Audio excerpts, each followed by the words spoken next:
हाँ जी, second year आज हमारा टॉपिक है क्रोमोसोम्स और डीएनए से रेलिवेंट। हम सबसे पहले जो है वो क्रोमोसोम्स के स्ट्रक्चर के बारे में बताएंगे और फिर उसके बाद जो है ना हम लोग डीएनए के बारे में बताएंगे।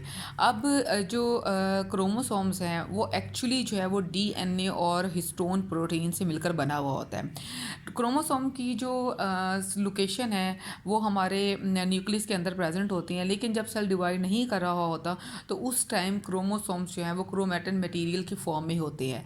लेकिन जैसे ही सेल जो है वो डिवाइडिंग स्टेज में जाता है तो क्रोमोसोम्स जो है वो कंडेंस होना शुरू हो जाता है, मतलब क्रोमैटिन मटेरियल जो है वो कंडेंस होना शुरू हो जाते हैं।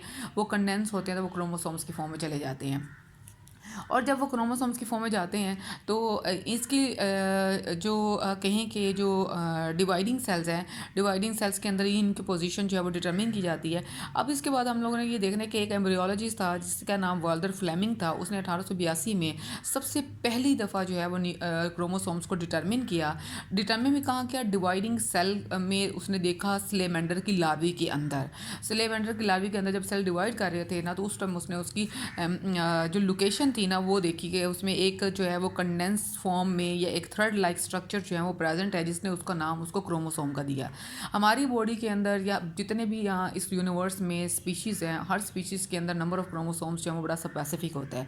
वो कम या ज़्यादा होगा तो उसके अंदर प्रॉब्लम क्रिएट होगी। हमेशा जो स्पेसिफिक नंबर है बॉडी के अंदर प्रेजेंट होगा।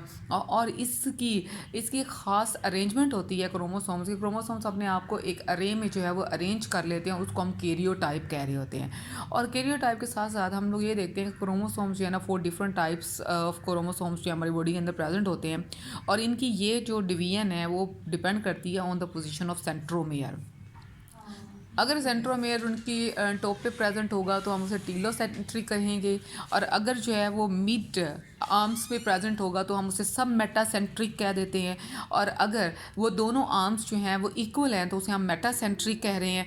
और अगर उसके अंदर जो है वो वी शेप भी इसे कह रहे होते हैं, जिसमें इक्वल आर्म्स जो है ना वो प्रेजेंट होती हैं। और अगर एक जो है ना वो अनइक्वल आर्म्स, मतलब एक छोटा सा आर्म है और एक लंबा आर्म है, उसे हम जो है ना वो डिफरेंट नेम दे देंगे। हमने इस बेस पे ना इसको 4 नेम दिए हैं। एक्रोसेंट्रिक है जिसके अंदर छोटा सा आर्म जो है वो प्रेजेंट होता है। टीलोसेंट्रिक है जिसके अंदर टॉप पे ही, मतलब एंड के ऊपर ही सेंट्रोमेयर प्रेजेंट होता है, उसके ऊपर उसको हम आई शेप भी कह रहे होते हैं। और उसके साथ साथ हम लोग सब मेटासेंट्रिक में ये कहते हैं कि उसके अंदर क्रोमोसोम की जो क्रोमेटिड्स है ना वो अनइक्वल डिवीजन में प्रेजेंट होते हैं। उनकी जो शेप है वो अनइक्वल होती है। और जो मेटासेंट्रिक है उनके अंदर क्रोमोसोम जो है ना, उनके दोनों क्रोमेटिड्स जो है ना वो एक दूसरे से बड़ा यूनाइट किए हुए होते हैं और एक दूसरे के साथ बड़ा एग्जैक्ट मैच कर रहे होते हैं। उस वजह से हम उसे जो है वो मेटासेंट्रिक कह रहे होते हैं। और जब हम लोगों ने क्रोमोसोम्स को देखना है तो क्रोमोसोम्स के जो एक क्रोमोसोम के अपने क्रोमेटिड्स होंगे ना उनको हम सिस्टर क्रोमेटिड्स कहते हैं।